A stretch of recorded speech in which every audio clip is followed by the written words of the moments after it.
Selamat pagi teman-teman. Kembali lagi bersama saya Engel Beritus Karisman Carson. Oke teman-teman, di sini saya akan menjelaskan soal penanganan penyakit akibat atau yang disebabkan oleh bencana. Nah, teman-teman sekalian, sebelum saya masuk ke materinya yang akan saya jelaskan, mohon untuk di like, komen, dan subscribe. Yang pertama-tama, saya Engel Beritus Karisman Carson, program studi keperawatan semester 7 Universitas Katolik Indonesia Santo Paulus Ruteng. Nah, di sini kita akan menjelaskan soal penanganan penyakit yang disebabkan oleh bencana. Sebelum kita masuk ke teori inti, materi inti soal penanganan penyakit akibat bencana, yang kita ulas pertama yaitu kenapa kemudian Indonesia seringkali mengalami bencana alam. Nah, secara geologis dan hidrologis, Indonesia merupakan wilayah rawan bencana alam. Salah satunya adalah gempa bumi dan potensi tsunami.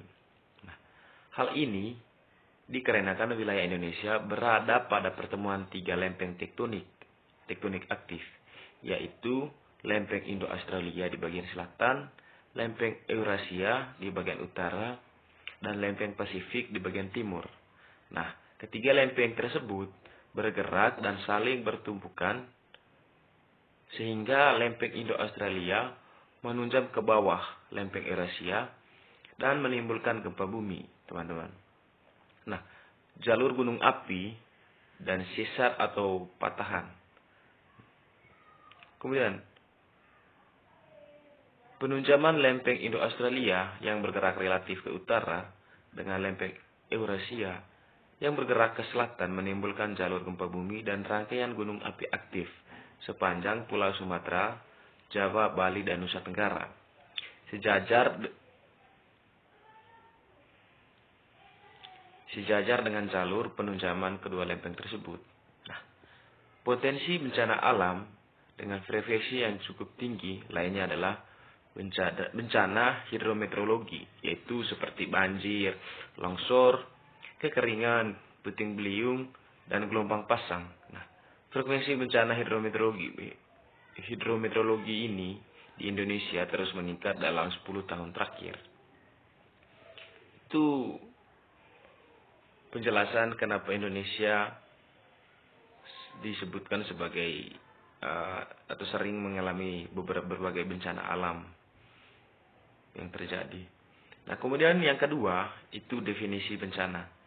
Nah, teman-teman, bencana itu adalah peristiwa atau rangkaian peristiwa yang mengancam dan mengganggu kehidupan dan penghidupan masyarakat yang disebabkan baik oleh faktor alam ataupun faktor non-alam, sehingga mengakibatkan timbulnya korban jiwa manusia, kerusakan lingkungan, kerugian harta benda, dan dampak psikologis. Nah, bencana alam atau bencana di sini digolongkan dalam dua bagian. Yang pertama itu ada yang istilahnya bencana alam, teman-teman. Nah, bencana alam ini yaitu bencana yang diakibatkan oleh peristiwa atau serangkaian peristiwa yang disebabkan oleh alam, antara lain berupa gempa bumi, tsunami, gunung meletus, banjir, kekeringan, angin topan, dan tanah longsor. Nah, itu adalah bencana yang disebabkan oleh alam, sehingga disebut sebagai bencana alam. Nah, yang kedua adalah bencana non-alam. Bencana non-alam ini bencana yang tidak disebabkan oleh alam, seperti gagalnya teknologi atau gagal modernisasi, epidemi, dan wabah penyakit. Nah, itu adalah bencana yang non-alam. Nah, di sini berbicara soal bencana atau penanganan penyakit diakibatkan oleh bencana. Saya di sini lebih memfokuskan pada soal penjelasan bencana banjir. Nah, teman-teman, berbicara soal bencana banjir itu terjadi saat musim penghujan. Nah, selain sebagai berkah dari Sang Pencipta, juga bisa menjadi sebuah bencana bagi manusia. Nah, salah satu bencana yang timbul ketika musim hujan yang berkepanjangan adalah banjir. Selain menimbulkan dampak buruk bagi lingkungan, banjir juga seringkali memberikan dampak bagi kesehatan tubuh seseorang. Ketika banjir datang, bahkan setelahnya, berbagai jenis ancaman penyakit menular pun perlu diwaspadai. Nah, dan seringkali bencana banjir ini itu sudah dijelaskan itu digolongkan pada bencana non alam. Jadi seringkali bencana banjir yang disebabkan itu karena perilaku atau tindakan dari manusia itu sendiri. Tapi pada faktor risikonya adalah bencana banjir sering menimbulkan dampak pada manusia. Selain dampak psikologis, dampak fisik pun tidak luput dari soal bencana banjir ini. Nah, beberapa penyakit yang perlu diwaspadai saat atau setelah banjir diantaranya yaitu yang pertama adalah penyakit kulit. Nah, penyakit kulit semisal gatal-gatal yaitu penyakit yang sering menyerang korban banjir. Nah, hal ini diakibatkan karena kurang terjaganya kebersihan tubuh dan juga lingkungan. Kemudian, menjaga kebersihan lingkungan dan tubuh dengan mandi menggunakan sabun dan air bersih bisa menjadi salah satu cara untuk mengatasi berbagai ancaman penyakit kulit. Nah, yang kedua itu diare. Nah, dalam situasi bencana banjir, selain timbul penyakit kulit, itu bisa menimbulkan penyakit diare. Diare merupakan salah satu jenis penyakit yang paling sering muncul saat musim penghujan, terlebih setelah terjadi banjir. Nah, apa sih penyebabnya sehingga diare ini sering muncul ketika musim penghujan? Penyebabnya adalah kurangnya ketersediaan air bersih akibat tercemarnya sumber air minum pasca banjir. Kemudian, bagaimana sih caranya untuk mencegah atau meminimalisir supaya tidak terjadinya diare saat bencana banjir terjadi? Nah, di sini saya sudah mengutip beberapa poin untuk dijadikan sebagai langkah-langkah pencegahan terhadap penyakit diare. Yang pertama itu membiasakan untuk selalu mencuci tangan.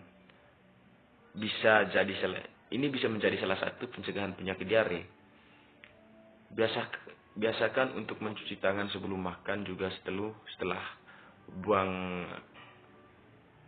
hajat atau buang air besar ataupun buang air kecil. Kemudian yang kedua, rebuslah terlebih dahulu air minum yang akan dikonsumsi sampai mendidih. Nah, tujuannya adalah untuk membunuh bakteri atau kuman penyebab diare yang telah mencemari air minum yang akan dikonsumsi tersebut. Kemudian yang ketiga, jangan lupa jaga selalu kebersihan lingkungan sekitar tempat tinggal.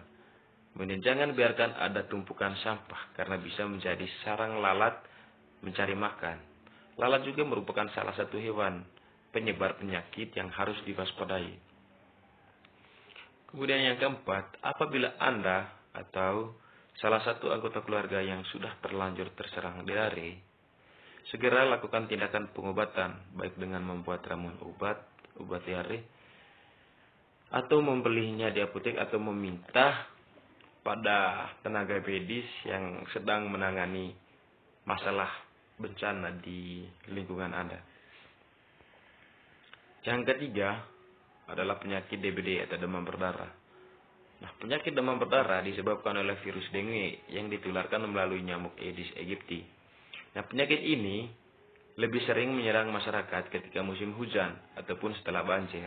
Pasalnya, ketika musim hujan semakin banyak, genangan air di sekitar yang tertampung di sampah seperti bahan bekas, kaleng bekas, air yang tertampung tersebut selanjutnya menjadi lokasi berkembang biaknya nyamuk Aedes aegypti.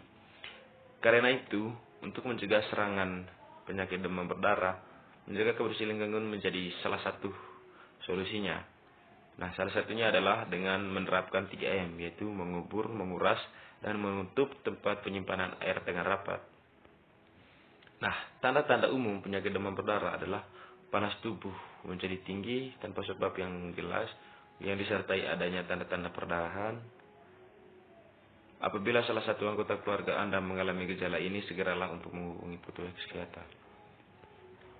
Yang keempat adalah infeksi saluran pernapasan akut atau ISPA.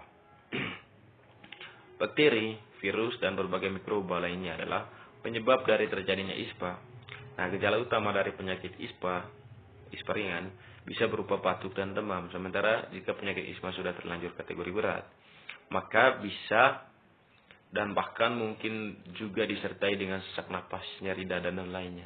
Nah, untuk penanganan terhadap penyakit ISPA bisa dengan cara mengistirahatkan tubuh serta melakukan pengobatan sistematis sesuai dengan gejala yang timbul, melakukan pengobatan kausal untuk mengatasi penyebab, meningkatkan daya imunitas tubuh, dan melakukan pencegahan penularan penyakit terhadap sekitar dengan menggunakan penutup mulut dan tidak sembarang meludah. Nah, yang kelima itu penyakit leptospirosis. Nah, bakteri leptospira adalah penyakit dari leptospirosis. Penyakit yang ditularkan oleh hewan, terutama tikus. Ini seringkali menyerang manusia saat musim hujan dan banjir. Nah, penyakit ini menular melalui kotoran atau kencing tikus yang mengandung bakteri Leptospira yang terbawa oleh air. Ketika seseorang yang memiliki luka bermain-main atau menggunakan air yang sudah tercemar tersebut, maka potensi terinfeksi dan jatuh sakit akan meningkat.